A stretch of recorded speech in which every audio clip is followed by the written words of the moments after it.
She is perhaps Hitler's best-known victim.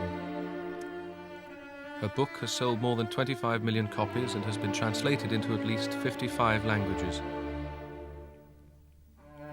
She has become a symbol of the 10 million souls murdered by the Nazis, Jews and non-Jews, and in particular the 1.5 million innocent children. She was just 15 when she died, a miserable and lonely death in a concentration camp in Germany, yet she is remembered for her faith in humanity.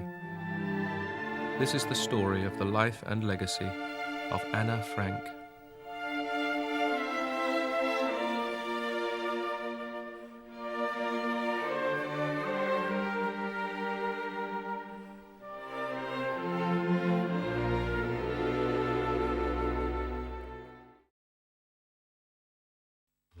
Can I ask you? I turn the rule. So that is a great. And have you got lots of... One brother. Stand up. Do people expect you to be...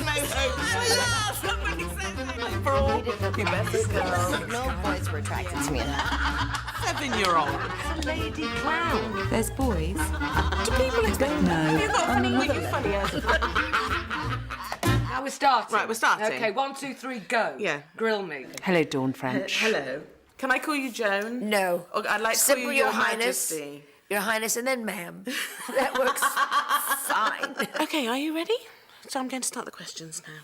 The only thing I expect of you Yeah? is that you might be able to tell a joke. I know, right? That's so... I haven't expected nice hospitality.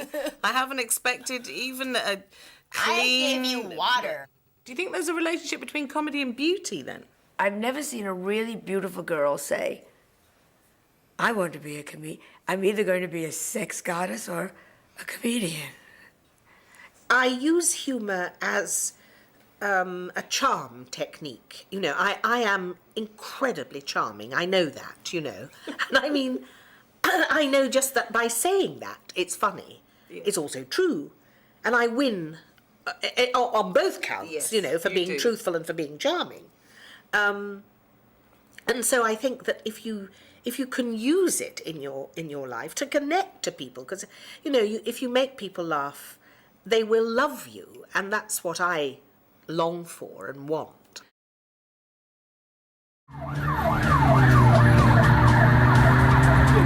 Para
de atirar, porra!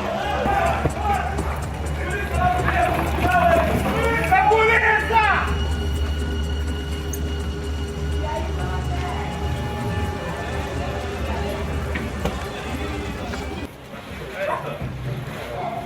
Those shells over here, they were shooting at us when we were coming up on the hill.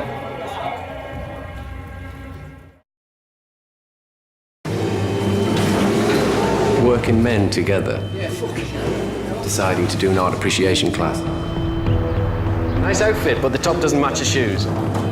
Canny boots, though.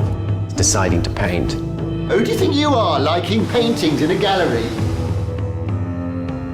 Deciding to do something to improve themselves.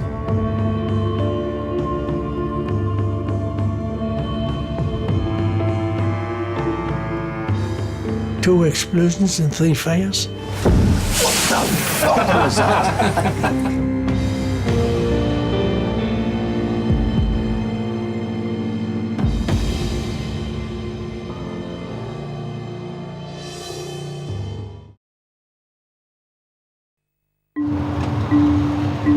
Bradley Reback doesn't drive manual vehicles. Oh, I'm in the wrong lane, in the bus lane, which is really bad. Completely out of his comfort zone. How on earth am I going to get out of this? Get it into first. In reality, he's a very rich man. I'm Bradley. I'm 46. I'm gay. I'm Jewish. I'm a multimillionaire, and it feels great. For a week, this former care home owner will live undercover on the Brighton seafront in a borrowed camper van, pretending to be homeless and long-term unemployed. It smells of piss. They all smell of piss. Yeah, I'll have a little more, thanks. At the end of his week, Bradley will come to question everything about his lifestyle and values. It's really, really hit home. Yeah.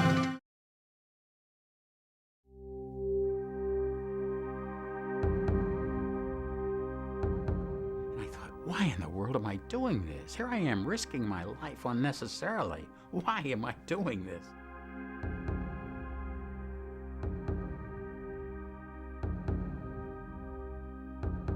I want to tell people what's going on in the world. I want to try and get it absolutely right and convey all that's there. I have a passion about that, and I feel also passionately about what I see.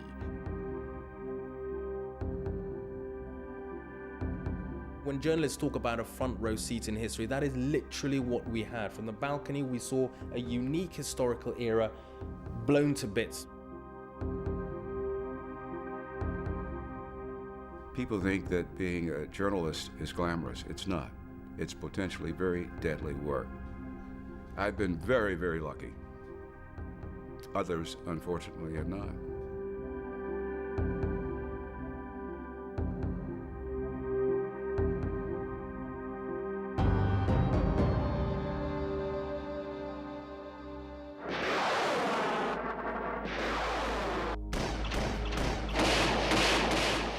They fly from their comfortable beds to face bullets and bombs in foreign lands.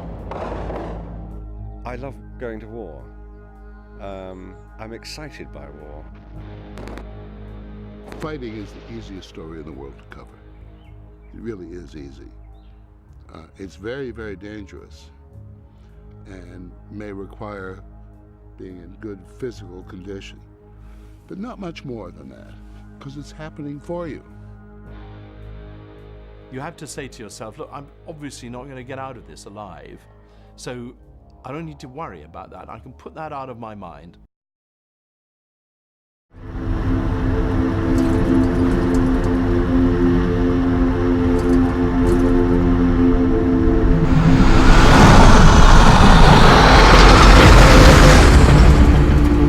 On April 19th, 1995, Timothy McVeigh took my life away. The life I had then, I don't have anymore. It was a beautiful spring day, and it should have stayed that way. But it didn't. We all changed.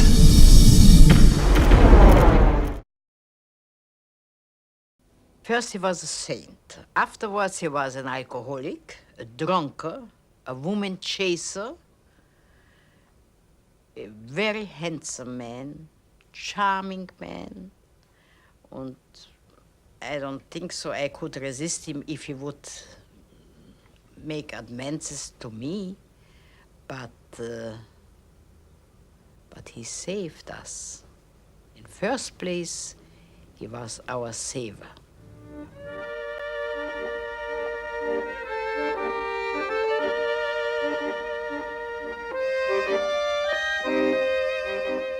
He was a flamboyant bon vivant, a black marketeer and a gambler, a drinker and womanizer.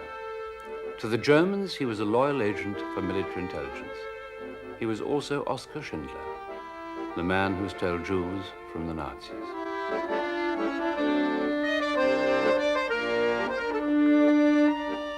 Under Adolf Hitler, he schemed and prospered and became a very rich man indeed.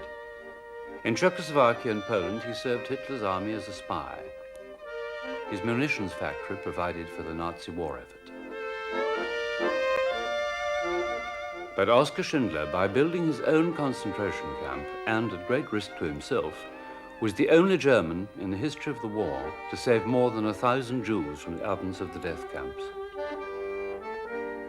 This is the true story of the enigma that was Oskar Schindler.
"100 miles from Jackson Hole, 200 from Salt Lake City.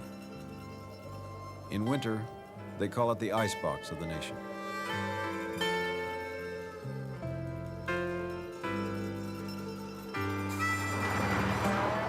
Whatever the season, it's one of those places on the highway in southwest Wyoming you'd only stop if you needed gas or had to stretch your legs.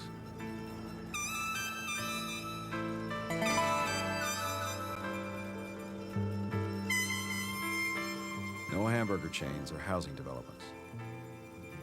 The mauling of America has passed this place by.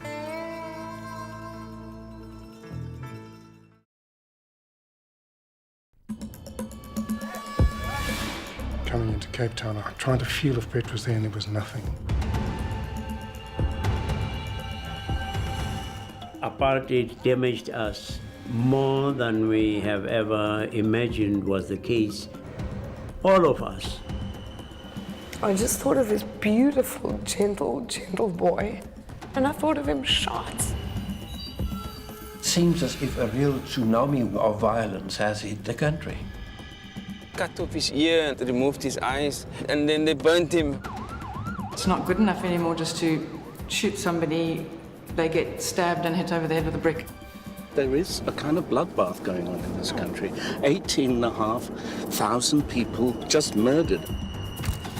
I have this picture of Brett and Richard lying flat on the ground and being shot in the back of their heads, and what went through their minds. They told us that the bodies had been found. They'd both been shot. It's like the place itself is fouled by it.